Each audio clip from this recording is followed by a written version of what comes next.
Hey, everybody.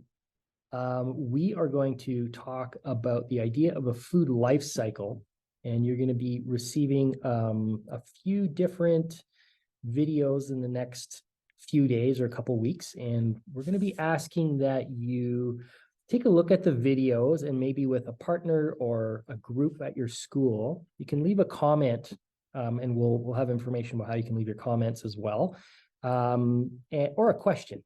And the idea is to just get you thinking about the different ways that we interact with food, and the different, like it's a complex system. So we're trying to kind of break it down into four parts so that you can start thinking a bit more about food on a broader kind of a way. Yeah, I think for most of us, when we're thinking about food, we're thinking about eating it, maybe cooking it, or watching somebody else cook it, There's or lots being of at a watching restaurant. somebody else cooking. Yeah, there is. And so we wanted to have, see if we can extend that out a little bit. So yeah, okay, you're eating this delicious food and maybe somebody prepared it, maybe you prepared it.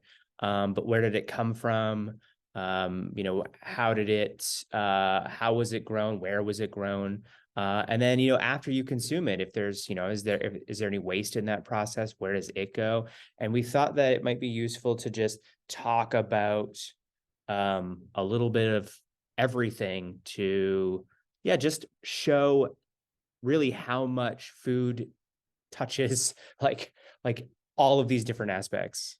And also, when we're thinking in terms of what we're doing with our food summit together, so trying to address this idea of food insecurity in our community, this may give you a little bit more, I guess, food for thought. Yeah.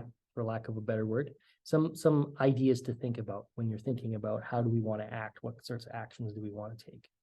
Yeah, absolutely. And like on the note of food security too, like there's obviously accessing food is a big part of that. But if something is out of place somewhere else in this system, that can impact your ability to access healthy food that nourishes you physically and emotionally. So sometimes the ingredients might not be available. Sometimes the ingredients are of poor quality, or sometimes the variety of food is not there. Kind of in COVID and post-COVID, we've seen a lot of like food prices go up. We've seen a lot of supply chain issues. And so how our food is being produced, where it's being produced, how it's getting here, like all of those things are being impacted. And that has a direct impact on our ability to access it. Right. And it's kind of really interesting to look at these issues and these four sections that we're going to get into, and then kind of think in terms of, okay, what can we do? What can our school do? What could our community do to support each other here in Edmonton? Yeah, absolutely. So we're going to look at these one at a time. So we're going to do like four separate little videos, little vignettes. And the one that we're going to start with today, oops. The one that we're going to start with today, it helps if you start at the right point in the slide, is the growing and harvesting piece. Which seems like a reasonable place to start. So growing and harvesting, where does our food start? Is it grown from seed? I mean, is this a thing, you can see in the corner there, do you grow your seeds in soil? Do you start them inside? And that can be like, if you think in terms of growing and producing food it can be on a small scale. So we can do that at your school or at home. It can be something as simple as having an herb planter in a window, or something a little bit more complex, like having a few pots of vegetables growing. Maybe you've got some grow lights in your school. Maybe you want to get grow lights in your school and experiment with that and see how that might help to answer the big question that we're looking and working towards. Maybe your school has space for a garden. Maybe or maybe you do somewhere in the community. Some schools have community gardens nearby.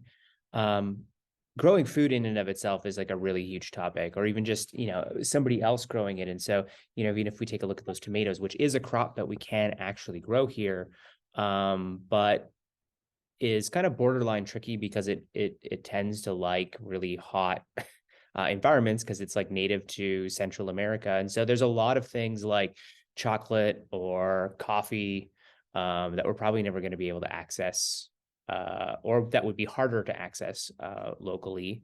And so growing food is tied in not just with like how you grow it, but what kinds of things can you actually put into production at your school or in your community or at your home or at your farm, where whatever kind of scale you're working at. Mhm. So thinking about growing food, there's a lot of different, I mean, it's a huge industry.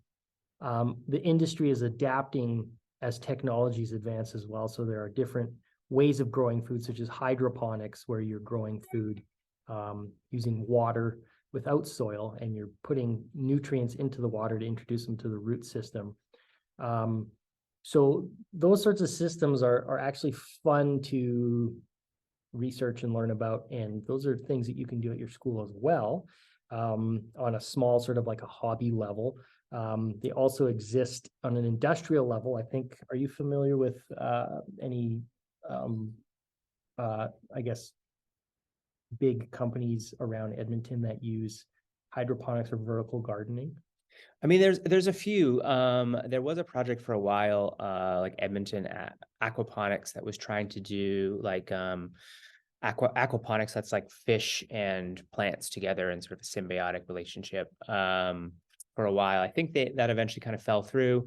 I know that there's a project in the east part of the city, kind of bordering Sherwood Park, that has been playing around with hydroponics. And I know that I was talking with somebody recently who was telling me about somebody in Calgary who was looking at vacant office space in like downtown Calgary. Which there's lots of. Yeah, which there's lots of. And so the idea was to turn that into vertical farms. It's kind of interesting because I mean, growing indoors has its challenges for sure, but also you have a lot of control over the environment that you don't have outside. And so there's pros and cons of both methods, but there's definitely some exploration that's happening in indoor agriculture and vertical farming. Right. I think there's actually I was at the farmers market, the one close to Millwoods, a few weeks ago, and there's a company who I think are based close to Millwoods. They've got an old, well, not old, but they've got like a big warehouse where they're growing hydroponically as well. Yeah. So hydroponics is becoming, something that a lot of companies are starting to explore as we look at the idea of how are we going to feed all of the people on the planet and all the people in our community as their population grows. But then access to food becomes more challenging for many people. So hydroponics is one way of doing that, aquaponics. And there's also the traditional farm where you have a big chunk of land and you work that too. So like where our food comes from, where we start, this is kind of the beginning, and there's a lot of ways to do it. So these are some things that you might want to consider, because it's very, I have to say, rewarding to grow food. Yeah, absolutely. And I think as the climate continues to shift too, accessing food is, having a consistent, supply of food is going to be something that we're going to want to, make sure it exists for everybody. The city of Edmonton actually recently, they're still developing this program, and it might take a few years to really unroll, but they just announced that they are going to open up to 700 acres of land in the city of Edmonton for urban gardens and urban farms. That's exciting. That's huge. Yeah. And so the idea was the city currently just mows something like 4,000 acres. Right. And the idea was, could you turn some of that into food production? So urban agriculture, like if you drive around Edmonton, you're going to see little pockets of it, but I hope that urban agriculture becomes a bigger thing and maybe can become like a viable career moving forward. Yeah. And it's interesting too, if you think about the fact that all of your schools where you're at, well, I would say most of them tend to be attached or on a giant parcel of land. And it could be full of soccer fields and stuff that the community uses, but I wonder if any of that could potentially be used. Or all these schools have flat roofs. And now I know like in Right. order to actually like soil and growing equipment can be really heavy. And then there's issues of like, safety and access on the roof and stuff like that. But, there's kind of a lot of potential for growing out there That's a good what if question. What if you grew food on the roof of your on the school? roof of the school. So that's what we want to hear from you. So what if school was grown in what if food Mhm. what if food was grown and harvested at school? Like what would that look like? Where would you find it? Who would grow it? How would it be grown? Yeah, maybe could you think of, are there people within our community that you could involve that would strengthen that as a project? Yeah, should you learn how to grow food in schools? Should that be part of the curriculum? And if it is, like where does that sit? Is it a club? Is it an option class? Is it something that gets worked into the science or social studies curriculum? So we just want you to explore this question here. What if food was grown and harvested in schools? What would that look like? And we would love to hear your answer to that in as a comment. And so please think about that, write that down in a comment, and or read some of the other responses and comment on those, and let's flesh out a few of these ideas together and see if we can come up with some creative ways to work growing and harvesting food into schools.